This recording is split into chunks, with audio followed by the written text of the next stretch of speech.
şervanê yepekê em dixwazin nameya xwe bikînin dijmin.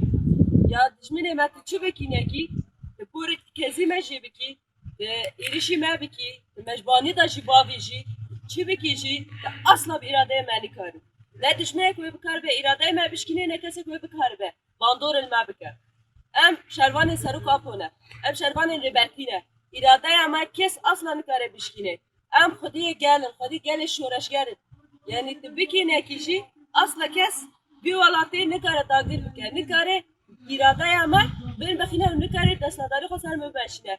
Ji bo wê em tenê dibêjin gelê me em silav dikin, em silav li hemû evelê xwe çeperên şer de jî em dikin û em dibêjin em here û em ê her hebin û em ê her parastina gel û axa xwe bikin. Ji bo em dibêjin bijî serok apo, bijî berxwedaniya yepekê û yepejê. Bijî serok apo, bijî serok apo, bijî serok apo. Jin jiyan azadî, jin jiyan azadî, jin jiyan azadî.